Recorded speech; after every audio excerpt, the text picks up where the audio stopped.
this speaks to the intense temperature of US political conversation right now. It is highly charged.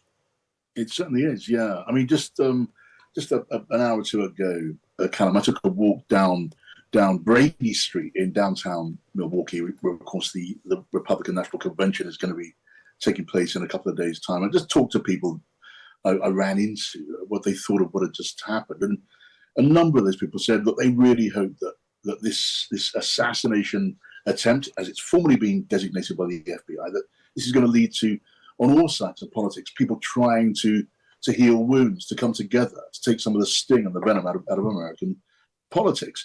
But you have to wonder, is that really very likely? I mean, Tom Newton-Dunn, just a moment ago, Callum, he mentioned the likes of J.D. Vance, who's one of the front runners to be Donald Trump's vice presidential pick, directly blaming Joe Biden. Well, Tim Scott, who's another one, he did the very same thing. I've seen one of Donald Trump's sons. He's been attributing this attack to the radical left. Now, it may or may not have been a radical left fanatic, but we just don't know the answer to that. But that is now in the air as well. And I'm looking now as I speak to you at a picture which is going to be emblematic of what happened earlier on social media for us all to see. And you'll have seen it, Callum. You can see it's an upward angle shot. You've got Donald Trump there, his fist raised in defiance, a snarl of defiance on his face. He has a Secret Service agent who's a woman in front of him, another two behind him, and overhead the Stars and Stripes is waving in the wind. It looks like a monument, the sort of monument you might find in the middle of Washington, D.C. And looking at that and remembering the way that Donald Trump, in the moments after those shots rang out, he was pulled to his feet by those agents. You could hear him over a live microphone saying, wait, wait. Seconds later, he was shouting, fight, fight to the crowd while they were applauding and being bundled down to that Secret Service vehicle. But the image was there. Donald Trump with extraordinary presence of mind, who is, we all know, he's an extraordinarily adept, performative politician. He took this moment and he presented himself as the face, the voice, the embodiment of defiance, of political defiance against personal danger and political adversity. And that, I think, is now going to be very much the theme of this event here in Milwaukee this week. This assassination attempt, as you would absolutely expect, I'm sure, has transformed the way what's going to be happening here in Milwaukee takes place. And against the background, absolutely politically crucial, this, against the background of the President of the United States facing really serious questions about his own physical and mental fitness for office. This will be taken, it will be presented again and again and again as the contrast, which in the eyes of Donald Trump supporters demonstrates why he is the guy to be the next president. And this is the thing, John. Trump's campaign has been built on the idea that everyone is out to get him, whether that is federal prosecutors or judges or people who are, in inverted commas, rigging the election, whether it's rival politicians, whether it's journalists. They've all been accused of trying to bring down his campaign to prevent his return to the White House. And there he is, surviving an assassination attempt and immediately saying the word fight.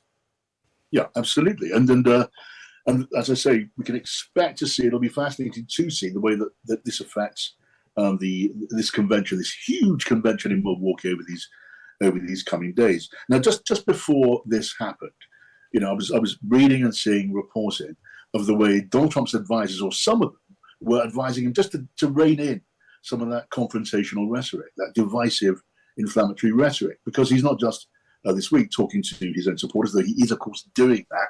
He will be stirring the red-hatted, ultra-keen, ultra-loyal MAGA base who adore him so much, but he's also talking to the wider voting public of America. And some of those advisors are saying, look, dial down the inflammatory rhetoric, because you want to reach those people too. You want to put yourself in a position to present an appealing contrast with President Joe Biden, who is enmeshed in a crisis, a true crisis on his Democratic side of the aisle, to shore up his support, just to stay and keep the support that he needs to be in the race. Now, so I don't know what sort of response Donald Trump would have given to that call to dial down the rhetoric, because he's, after all, Donald Trump. But maybe what has happened this afternoon will just ramp up that sort of approach yet again, and we'll see the defiant Donald Trump showing his courage. He showed definite courage today, but showing that defiance and courage and turning that into an electoral asset at a pivotal time if he can. Because look, today was a tragedy narrowly avoided for one person in the crowd and two who were injured. It was a tragedy endured. But for Donald Trump, it was a tragedy avoided. But he will also, because it's Donald Trump, and because this is America, and because this is politics, will be wound in to the hard politics of this presidential election calendar. Yeah, a tragedy avoided, perhaps something of a triumph to grasp in a political sense. I was looking back and because unbelievably there is precedent for this sort of thing, and noting that this is the first credible assassination threat on an American president's life since Ronald Reagan, probably in March 1981, and after that, newly elected Republican president, then he saw something of a poll boost, and so there are serious electoral implications of these sorts of incidents. Yeah, if we had to guess about how this would play with the opinion polls, you would bet everything you have when it's strengthening Donald Trump's support among those who are already leaning in his direction in this general election. You would bet that it would go down well. It would impress many people who are not strongly aligned to see this candidate attacked in this way, to survive an assassination attempt, to show defiance in the way that happened, and maybe as a form of solidarity for someone in that position. You would see the polls move in his direction. That would be your absolutely firm base. And you're right. Nothing quite like this has happened since Ronald Reagan, the shooting of Ronald Reagan in 1981.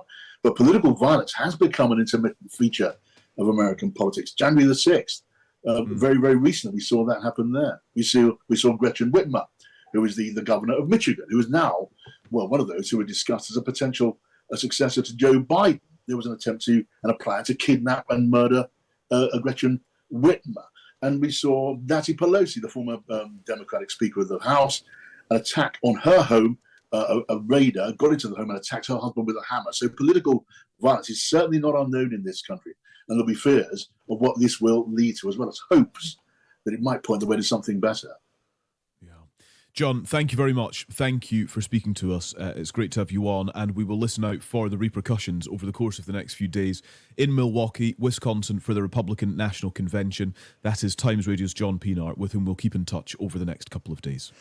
So you won't miss any development at all in this story here on Times Radio. We will be across every twist and turn. As I've already said, there is a live page up on the Times website, so you can listen to us bringing you updates. You can read the updates there as well.